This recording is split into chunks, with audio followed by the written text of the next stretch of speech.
ধন্যবাদ। আমি এই মুহূর্তে আছি Medina King Abdul Aziz International Conference হলে, যেখানে এই প্রথমবারের মতো আয়োজিত হয়েছে সৌদি গভর্নমেন্টের পরিচালনায় উমরা এবং হজ নিয়ে বিশেষ শীর্ষক আলোচনায় বাংলাদেশ ও বিশ্বের অনেকগুলো দেশ প্রতিনিধিত্ব করছেন। তেমনিভাবে এই প্রথমবারের মতো বাংলাদেশ থেকে হাব অ্যাসোসিয়েশনের সম্মানিত সভাপতি জনাব তসলি সাহেব বাংলাদেশের নেতৃত্ব দিচ্ছেন।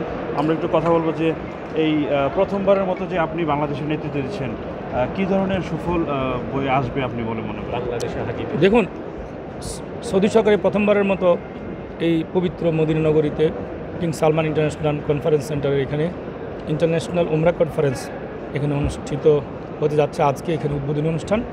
বাংলাদেশ থেকে আমি এসেছি, তারা আমাকে এখানে ইনভাইট করেছেন। তো আমি বাংলাদেশ আমাদের যে দল, এই দলের নেতৃত্ব দিচ্ছি।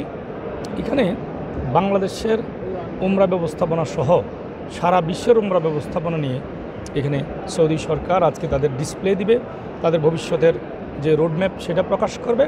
এবং সেখানে একটা ভালো বিষয় হলো যে সৌদি হজ ও উমরা মন্ত্রণালয় শুধু নিজেরাই এটা করবে তা নয়, তারা আমাদেরকেও শুনবেন। এখানে প্রথমবারের মতো আমি মনে করি যে দেশ হিসেবে বাংলাদেশ হজ ও উমরা ব্যবস্থাপনা নিজেদের মতামত দেওয়ার সুযোগ তৈরি হলো। এটা আর কখনোই ছিল না যে আমরা মতামত দেব, আমরা কি চাই, কি হলে আমাদের জন্য মঙ্গলজনক হবে, আমাদের হজ যাত্রী উমরা যাত্রীদের জন্য মঙ্গলজনক হবে। এটা কিন্তু এর আগে ছিল না। তো আমি সৌদি হজ ও উমরা মন্ত্রী ডক্টর তৌফিক বিন রাবিয়াকে ধন্যবাদ জানাই যে তিনি এই জাতীয় একটি ইনিশিয়েটিভ নিয়েছেন। এখানে বন্ধু দেশের এবং আমাদের ধর্মপ্রাণ মুসলমানদের কল্যাণের জন্য হজ ব্যবস্থাপনা সুশৃঙ্খল করার জন্য এখানে তিনি শুনবেন। এটা একটা ভালো দিক। তো আমি আশা করি যে এখানে আমরা সুফল পাবো। আমাদের হজ এবং উমরা যাত্রীদের কল্যাণে কী কী পদক্ষেপ নিলে আমরা উপকৃত হব, আমাদের বাংলাদেশের হজ উমরা যাত্রীগণ উপকৃত হবে, এই বিষয়ে আমরা উত্থাপন করব। আবার ওনারাও ওনাদের কী রুটম্যাপ সেটা এখানে প্রদর্শন করবেন, ডিসপ্লে দিবেন। আমরা এখানে শুধু আমি আসিনি, আমার সাথে আমাদের শতাধিক সদস্য এসেছেন। তো আমরা সবাই মিলে আমাদের দ্বিপাক্ষিক বৈঠক হবে, তিনি আমাদের কথা শুনবেন, আমরা ওনাকে বলবো, তিনি আবার আমরাও ওনাকে শুনব।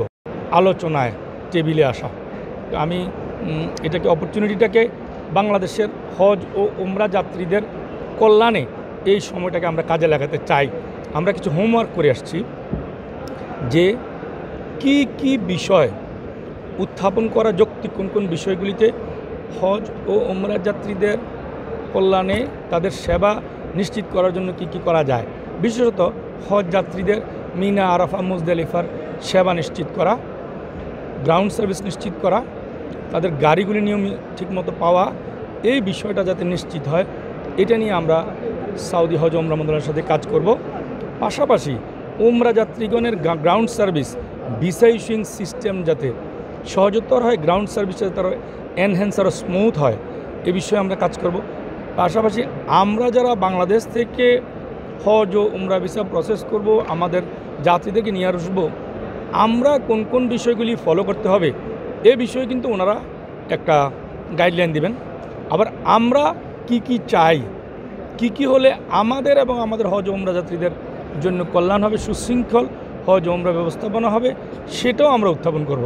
তো আমি আশা করি এই আন্তর্জাতিক উমরা কনফারেন্সের মাধ্যমে বাংলাদেশের একটা সুযোগ হলো সৌদি হজ ও উমরা মন্ত্রণালয়ের সাথে বসে কথা বলে আমাদের সুশৃঙ্খল হজ ব্যবস্থাপনার জন্য বাংলাদেশের হজ যাত্রীদের কল্যাণে, দাইফুর রহমান আল্লাহর মেহমানদের কল্যাণে হজ ও উমরা ব্যবস্থাপনা সুশৃঙ্খল করার জন্য আরও এক ধাপ সামনে এগিয়ে যাওয়ার এই সুযোগ তৈরি হলো। ইনশাল্লাহ সেই সুযোগটা আমরা কাজে লাগাবো। ধন্যবাদ আপনাকে। এই কনফারেন্সের মাধ্যমে আমরা আশা করছি যে নতুন কিছু সম্ভাবনা দুয়ার খুলে যাবে। মদিনার king Abdul Aziz International conference hall থেকে আনিসুর রহমান পলাশ, এসিটিভি।